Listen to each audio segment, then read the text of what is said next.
लोकसभा चुनाव के 7वें चरण में 1 जून को बक्सर में भी मतदान होना और इस वक्त हमारे साथ हैं बक्सर के बीजेपी प्रत्याशी मिथिलेश तिवारी जी। मिथिलेश जी, लगातार लंबा चुनावी प्रचार अभियान चला, कैसा रहा? मैं तो 30 मार्च से लगातार सड़कों पे हूँ, बक्सर की जनता के चरणों में हूँ और लगातार दिन और रात मैं लगातार जनसंपर्क में हूँ। बक्सर की स्थिति यह है कि एक तरफा चुनाव हो गया है। पूरी तरह बक्सर की जनता नरेंद्र मोदी जी को प्रधानमंत्री बनाने के लिए सड़क पर उतरी हुई है और मुझे लगता है कि इस बार का जो रिजल्ट होगा वो बक्सर के लिए चौंकाने वाला होगा और अभी तक के सारे परिणाम को ध्वस्त करने वाला भी होगा और पूरी तरह बक्सर राममय है और मोदीमय है। आज आप कह रहे हैं कि एक तरफा चुनाव हो रहा है, लेकिन जब मिथिलेश तिवारी बक्सर आए थे तब काफ़ी विरोध का सामना हुआ था, पार्टी के अंदर भी पार्टी के बाहर भी। कैसे इन चीज़ों को आप हालात को सामान्य कर पाए हैं? देखिए, विरोध तो कहीं नहीं हुआ। इसलिए नहीं हुआ कि जब मैं 30 मार्च को बक्सर आया तो मेरा बुलडोजर से फूल बरसा करके स्वागत हुआ और शायद मुझे लगता है कि ऐसा किसी उम्मीदवार का स्वागत आज तक बक्सर में हुआ नहीं होगा। ये जितने भी विरोध के वातावरण थे ये सब एयर में थे, सब यूट्यूब पर थे और सब सोशल मीडिया पर थे, धरती पर कहीं नहीं था। एक दो पुतले भी फूंके गए, वो भी बक्सर के गांव में किसी ने फूंक करके माहौल बनाने का प्रयास किया। जब मैंने कहा कि भाई अगर मेरा पुतला फूंकना है तो हमसे पुतला ले लो, आप अपना खर्चा क्यों कर रहे हो, उसके बाद से पुतला फूंकना भी बंद हो गया। और मुझे इस बात का गौरव है और यहाँ की जनता बहुत महान है कि मुझे लोगों ने अपने सर आँखों पर बिठाया और आज तो मेरा चुनाव यहाँ की जनता लड़ रही है। और जब मोदी जी आए थे जिस दिन बक्सर 25 तारीख को तो 48 डिग्री का टेम्परेचर था, लेकिन लोगों का टेम्परेचर 148 डिग्री का था। ये तो मिथिलेश तिवारी मौलिक मैजिक के ही सारे चलेंगे, फिर क्या बक्सर की जो जनाकांक्षा है, जो वहाँ के लोगों की उम्मीदें हैं, उसको लेकर पार करेंगे? नहीं, दोनों है। नरेंद्र मोदी जी का चेहरा, नरेंद्र मोदी जी का काम, मेरा संकल्प और मोदी की गारंटी, ये तमाम चीज़ें मिल करके बक्सर की जीत का फार्मूला होता है।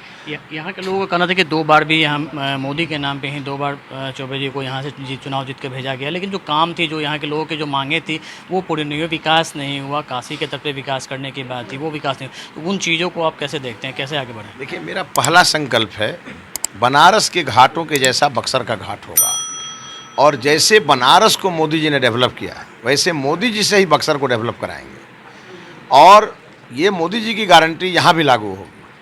और मैं उम्मीदवार नहीं हूँ, उम्मीदवार नरेंद्र मोदी जी हैं बक्सर में और हर सीट पे मोदी जी ही उम्मीदवार हैं, मैं तो उनका प्रतिनिधि हूँ। इसलिए मोदी जी ने जितना भी गारंटी अनाउंस किया है उसको बक्सर के धरती पे उतारने का मेरा जिम्मेवारी है।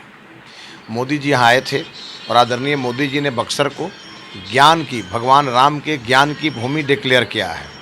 तो जब देश के प्रधानमंत्री जी के दिमाग में बैठा हुआ है और ये सत्य भी है कि भगवान राम अयोध्या में ज़रूर पैदा हुए लेकिन ज्ञान लेने के लिए वो बक्सर आए, तो जब ये ज्ञान की भूमि है तो सचमुच ये अंतर्राष्ट्रीय स्वरूप इसका होना चाहिए और अब नहीं होगा तो कब होगा।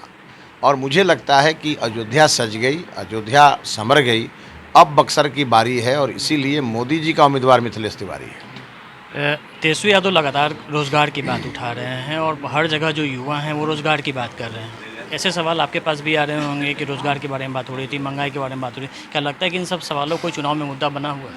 देखिए, युवा जहाँ युवा शब्द आ जाता है वहाँ युवा के साथ खेल जुड़ जाता है, युवा के साथ शिक्षा जुड़ जाता है, युवा के साथ रोजगार जुड़ जाता है, क्योंकि युवा ही हमारे देश का भविष्य है। तो ये जो तीनों चीज़ें हैं, युवा खेल के प्रति अपने को स्वस्थ करे, मजबूत करे और राष्ट्र निर्माण में योगदान दे, युवा शिक्षित हो और अंतर्राष्ट्रीय स्तर पर भारत का नाम रोशन करे और युवा बेरोजगार न हो, वो स्वरोजगार से सिंचित हो ताकि भारत जो आर्थिक रूप से आज सबल हो रहा है उसमें वह युवा भी योगदान करे।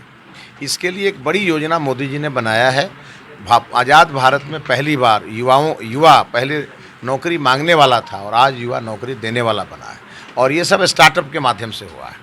एक सवाल ये है कि आपके जो इंडिया गठबंधन के उम्मीदवार हैं सुधाकर सिंह, किसानों के मुद्दे को लेकर ज़्यादा प्रमुखता में रहे हैं, सुर्खियों में रहते हैं, इस्तीफा भी दिया था, तो किसानों की सिंपैथी उनके साथ कहीं ज़्यादा आपको लगता है इस बात की उम्मीद है? कहीं कोई किसान की सिंपैथी नहीं है। चावल मिल उन्होंने अपने बनाया, किसानों का चावल मिल गड़क कर गए। किसान इस बात को जानता है, ये नाखून कटा करके शहीद बनने वाले लोग हैं।